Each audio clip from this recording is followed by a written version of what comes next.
In the early 2000s, fresh from the late 20th century, Satanic Panic, a band called the Beasts of Satan, dominated the Italian headlines. Members of the group were being prosecuted for committing ritualistic sacrifices.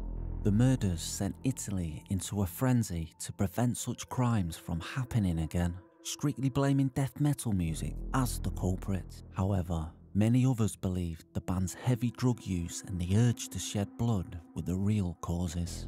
This is the horrifying and disturbing crimes of the Beasts of Satan. The Beasts of Satan refer to themselves as a heavy death metal band in the mid-1990s.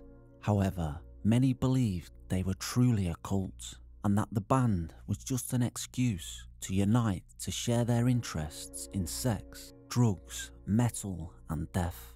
The members would congregate at the Midnight Pub in Milan, Italy, which was the epicenter of the heavy metal scene in the city.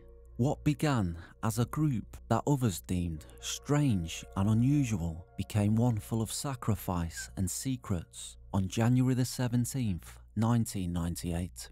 Fabio Tollis, who was a bassist of the Beasts of Satan, went to see a show at the Midnight Pub with his girlfriend Chiara Marino. After spending a normal Saturday, drinking beer and listening to heavy metal music, the two were meeting up with other members of the band at the Midnight Pub.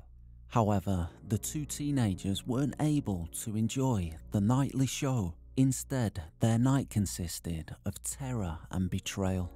Andrea Volpe, who was initially known as the leader of the group, lured the two out of the pub in Milan, and he and a few other members drove them 30 miles northwest near Soma Lombardo. There, in the middle of the woods, the group gathered around, drank and took more drugs than they already had taken that day. It's believed that Andrea and several other members of the group were the ones to initiate the horror. According to one member, Andrea saw Fabio as a threat to his reign over the group and wanted to teach him a lesson by killing his girlfriend. But others say she was strictly killed because she resembled the Virgin Mary. For whatever reason, Andrea, Nicola Sapone and Mario Massione stabbed Chiara to death. Fabio ran to help her, but Mario viciously beat him with a hammer. It was later discovered that once the couple was dead, Nicola ritualistically shoved leaves down their throats and dipped a cigarette in their blood and then smoked it. Andrea and Mario buried their corpses in the woods and danced over their graves, screaming, "Now you're both zombies. Try to get out of this hole if you dare." Chiara Marino was a 19-year-old shop assistant, and Fabio Tollis was a 16-year-old student and musician. Initially, the police concluded the two lovebirds had just simply run away and refused to help search for them. But this theory didn't satisfy Fabio's father, Michel Tollis, who began his own investigation. Michel learned of how deep his son had become involved in Satanism and the occult, which are both common themes of death metal genres that the Beasts of Satan were interested in. Michel dove deep into his private investigation for over 6 years. He steadily constructed a file on the band's activities and the people connected to them. Throughout the years, he had heard rumours circulating about the presence of a ritualistic killing and who had killed Fabio. He didn't take them seriously until 2004, when a familiar name was involved in a murder. When news broke that Andrea Volpe was arrested for murdering his ex-girlfriend, Michel knew he recognised the name. On January the 24th, 2004, Andrea and his fiancée at the time, 18-year-old Elisabetta Ballerin, lured Andrea's ex-girlfriend, 27-year-old Mariangela Bezzotta, to a greenhouse at Elisabetta's parents' home. They promised her dinner and a night with drugs and music. However, when she arrived, Andrea broke out into a violent fight with Mariangela and shot her in the throat, but failed to kill her. He then called a friend who he knew could commit such a heinous act, Nicola Sapone. According to Andrea, Nicola yelled at him, "You can't even kill a person?" When Nicola arrived at the house near Soma Lombardo, he beat Mariangela with a spade, finishing her off just enough, however. When the three then buried her, she was still alive. It's believed Mariangela fell victim to the murders because she knew too much about their lifestyle and the murders of Chiara and Fabio. Hours later, Andrea and Elisabetta both took a heavy dose of cocaine and heroin and decided to get rid of Mariangela's car by driving it into a river. But the two ended up crashing the car and were promptly arrested. Michel Tollis immediately took his 6 years of work and information on Andrea to the police. Investigator Teniente Enzo Molinari stated he had carried out a true investigation on the disappearance of his son and his son's girlfriend, all on his own. The police finally took him seriously, and when Andrea was interrogated about the pile of information, he caved, hoping for a reduced sentence. He showed the investigators where he'd buried Kyra and Fabio's bodies in the woods near Soma, Lombardo, and he implicated all his accomplices.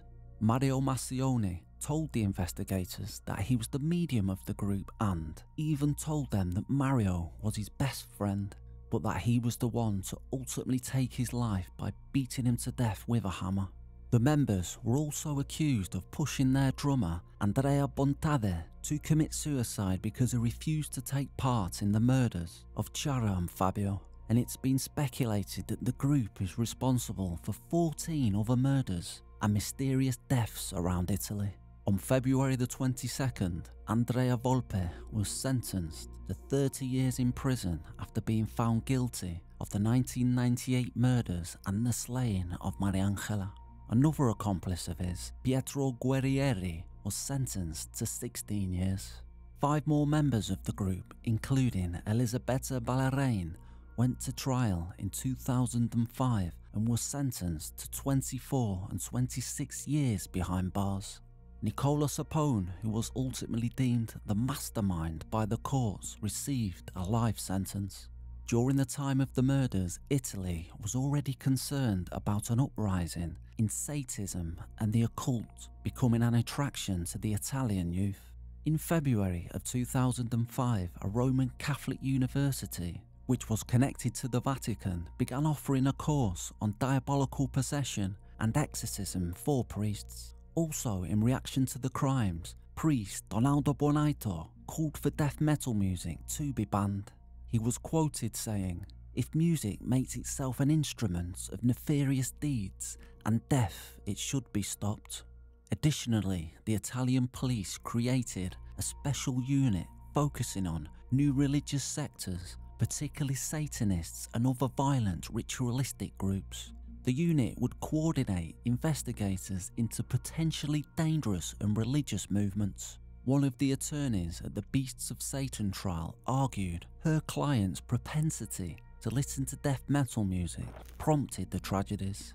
She stated, "They listen to death metal music. These are guys who have severe problems and they convince themselves that they have the power to kill others. It was born as a game, but ended in tragedy."